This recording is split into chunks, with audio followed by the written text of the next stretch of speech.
By the power of Grayskull, I have the power! Well, hello there, fellow geeks and geekettes, and welcome to yet another video.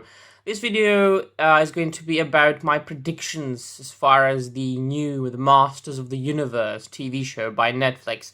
It is not going to be called He-Man and the Masters of the Universe, as was the original one, nor as was the 2000s The Masters of the Universe remake.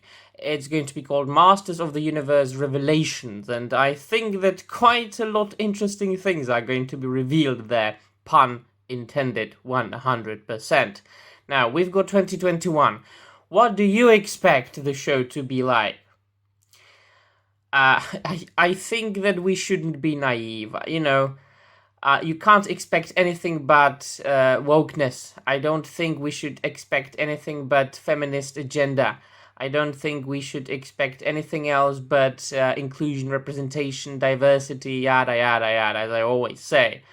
If you look at the trailers, if you look at the pictures, and I'm sure if you're interested in things like that, you have seen both the trailers multiple times already, so there is no point in showing you the trailers here. I would get a copyright strike anyway.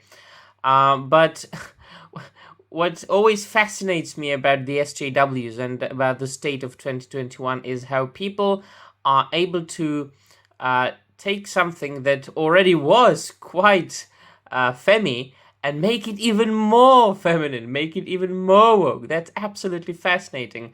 The prime example of this is Prince Adam, obviously. The alter ego of He-Man. That was in the 80s cartoon. Quite interesting. It was like Clark Kent to Superman. Prince Adam was dressed in pink and in purple trousers, and he was quite, a femmy cowardly man. But of course, there was all a pretense, because when he raised his sword of power and said the words, by the power of Grayskull, I have the power, he transformed into the most powerful man alive, and then he punched you in the face, along with him, his tiger Cringer changed into Battle Cat, and then they became unbeatable. I've got even action figures of these characters, but even though Prince Adam was this kind of family man dressed all in pink, he was buffed. He was buffed like a motherfucker, and you knew that was He-Man, because he was basically the same. It was all based on action figures, action figurines. It was made to sell the figures by Mattel, obviously, and only after this comic books were made, and then more TV shows. It was the same case as with G.I. Joe or the Transformers. But they took Prince Adam and made him into an extremely feminine and effeminate man, which I suppose is appropriate for 2021, because it really reflects the state of humanity. It reflects the state of masculinity. But what is the biggest problem for most people is Teela, and what they are going to do with Teela. Of course, a supporting character, the daughter of, or the adoptive daughter of the Man-at-Arms, who was a strong, independent female character in the original TV show, and nobody was doubting it. Everybody knew. But at the same time, she was very attractive. She was portrayed as a beautiful, feminine, attractive, ladylike woman. But no, that's not enough for 2021. No. We have to make her masculine. We really, genuinely do have to give her manly muscles and the disgusting, very boring SJW haircut with the shaved side of the head. This would, by the way, be very ineffective and ineffectual and impractical in battle. All the SJWs, the social justice warriors, and the leftists are bitching about the dresses of women, in fiction, about the like battle armor of women in fiction, and that it reveals too much, and that it wouldn't be practical in battle, right? All right, so if a sexy looking armor in a fiction, in a sword and sorcery TV show or a comic book or a film in a sci-fi would be impractical for you, why are you giving a female character a haircut that would be falling into her eyes all the time and she wouldn't be able to see her opponents?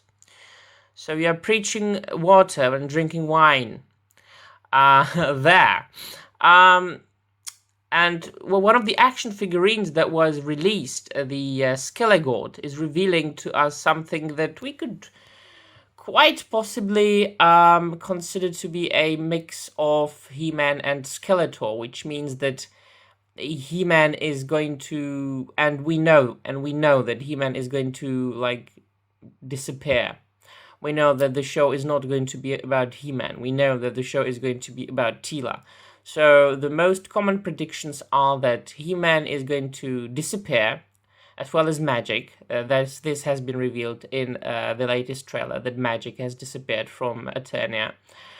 And some people think that he's going to somehow merge with Skeletor, the main villain. He-Man, I will defeat you, and you will never defeat me, He-Man. Well, so these two, apparently, according to some people, are going to merge. They're going to become Skelegod, and Teela and the rest of the women in the show are going to fight him. Not even taking into consideration the fact that in one of the scenes, like, all the fucking females in the show are going to unite and fight somebody or something, evil. Probably Skeletor, Skelegod, He-Man, who knows. And that happens in fiction all the time today, especially in comic books. Like, all the women unite, even the villains. The villains and the heroes, the female heroes, are uniting against the men. And they don't care that the female villain has been a villain for 50 fucking years. No, they are all women, they are all going to unite. In reality, it doesn't work like that, There are evil people, there are good people, there are evil women, there are good women, and women fight all the time against each other.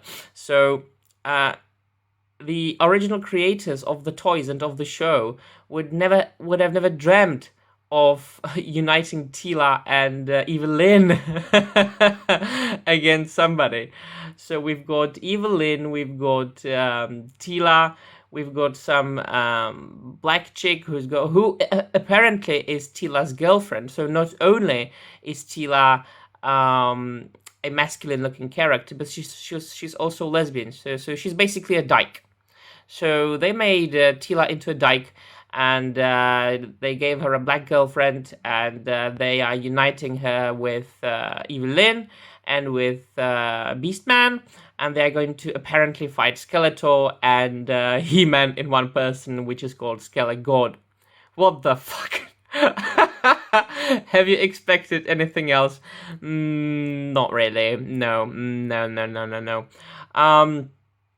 This being said, I like the new toys that are being released. I might get the Skelegod because he looks fucking fantastic. I might get He-Man and the Battle Cat because they are bigger than the original toys and they would make a bitch of a display. But I'm not going to watch the show. That's the same case as with everything today. I'm not watching Loki. I'm not watching, what is it called? Falcon and Winter Soldier. I watched WandaVision. I liked the first couple of episodes. The rest was shit. I mean, no, I'm not interested in modern entertainment. But I like the toys. So what do you think, my friends? Let me know in the comments down below what you think about the new Femi He-Man and the power of Femskull and the Wa-Man and the Masters of the Universe Revelations. Thank you very much for watching, and bye.